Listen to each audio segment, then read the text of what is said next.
Nowadays, if you want everyone to know you're rich, then all you have to do is go around dressed head to toe in designer clothes. Maybe post pictures of your 4-story house with 3 swimming pools on Instagram, and take shameless selfies with your Tesla. Yeah, that's pretty much what it is. People are always trying to blow themselves up on Insta. Like, look at this Eggs Benny. Oh my god, I'm so rich and hot. Look at all my chains, my jewelry. That's how they live. Hey everyone, what's up and welcome back to Most Amazing Top 10. I'm your host, Lindsay Ivan. And I'm your host, Shada Reyna. Today we will be bringing you the top 10 status symbols from the past that are ridiculous today. And make sure to stick around to the end of the video because we will be shouting out and reacting to some of your comments from our past collab videos. So without taking any longer, let's get into this list. Starting off this countdown, we have the pineapples. Nowadays, if you want to eat a pineapple, all you gotta do is go to one of many grocery stores and there you go. Chances are a pineapple will be waiting for you in the fruit section. But back in the 17th and 18th century, pineapples were hard to get your hands on. In fact, when Christopher Columbus came to Europe, he brought with him a pineapple from the New World. Up until then, Europeans had no clue what a pineapple was, but they quickly fell in love. But getting some would cost a pretty penny. In fact, one pineapple back then would be worth about $8,000 today. That's insane. A pineapple was rare. Due to the high price, a lot of people didn't want to eat them. So instead, they would put their pineapples on display to show it off to others. If you could afford a pineapple, clearly you were rich. And those that were not rich enough would literally rent a pineapple. Maybe they had company over and wanted to seem wealthy, so they would rent the fruit for the evening. That's insane. Renting fruit. Who would have thought? Coming in at number 9, we have top hats with mercury. Back in the olden days of England, when the fur trade was at an all-time high and people with a lot of money started to get into fancy things of the new age, top hats were all the rage. If you wanted to be a stud and show off how much money you had, then you would rush out to the store and get one of these bad boys. But if you were to get just a regular old top hat, then you would still indeed be a peasant. You would really want to get a top hat that would have mercury smeared on the top because it would give the hat a nice shine. Doesn't that sound like a great idea? Well, for one, it's not only ridiculous to have a hat coated in liquid metal, but mercury is also extremely toxic. Prolonged exposure of the flowing element can cause you to go insane. That's where characters like the Mad Hatter come from, and the expression mad as a hatter. But it should be no surprise that rich people were doing something careless to hurt them and the other people around them. That's basically par for the course with the wealthy. Making our way down the list, number 8, we have the X-ray machines.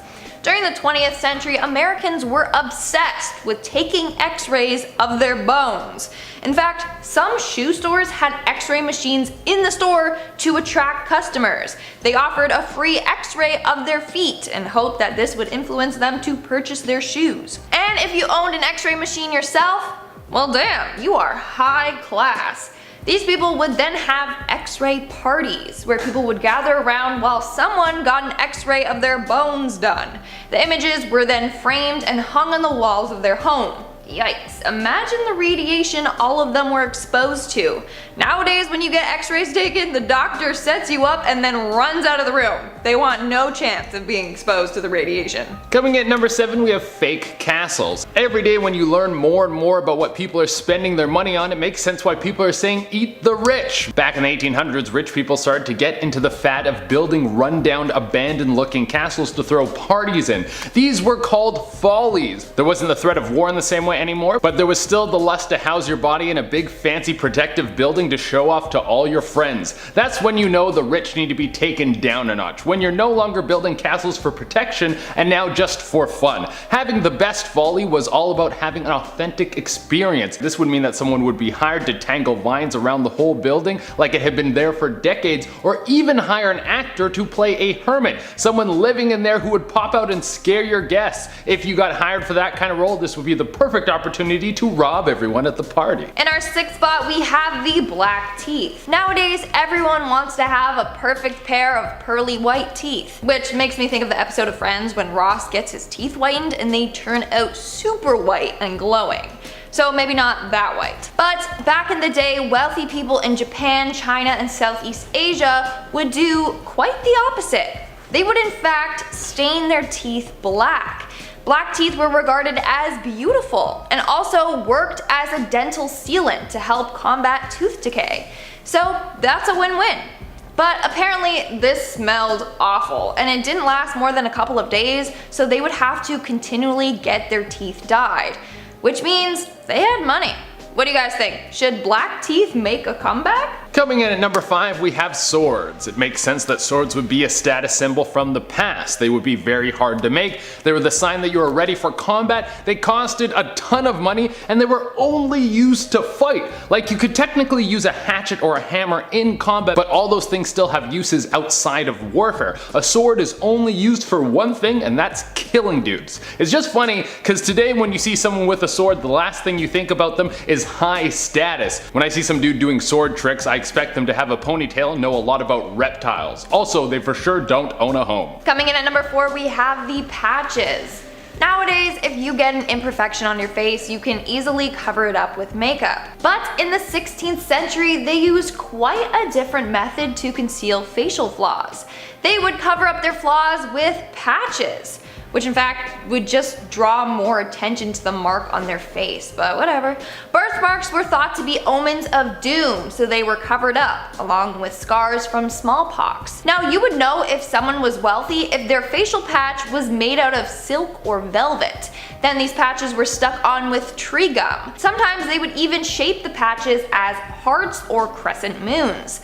But if you were lower status, you would have to use mouse skin on your face as a patch. I know, it's disgusting. I'd rather walk around with a great big pimple on my forehead than the skin of a dead rodent. Coming in at number 3, we have sugar and spice. Today, both of these things are very common. I mean, in America, you can find sugar in almost every last food product that they give out. Did you know that they put high fructose corn syrup in pickles over there? You can't even eat a pickle without getting some sugar. And spice is super common as well, even though some people's cooking would have you think that spice is still as scarce as it was before the spice trade. But spice and sugar used to be a sign of wealth, and people would keep bags of it on display so people could know how much money they had. Ho ho. In fact, the word salary comes from when Roman troops were paid in salt. But even though that today it would seem strange to brag about how much turmeric you have, it makes sense. Could you imagine spending your whole life eating chicken with no flavor, no seasoning? You just catch it, kill it, boil it, and eat it, and then someone hands you a piece of roast chicken with some salt and rosemary on it? Yes, I would go to war for that. In our second spot, we have the mummies. During the 19th century, England went through an Egyptomania phase, where basically everyone was obsessed with ancient Egypt. In fact, they were so obsessed that they would actually purchase Egyptian mummies. Yeah, you heard me correctly. They would buy dead people's mummified bodies. So obviously, if you could afford a mummy, it meant you were rich.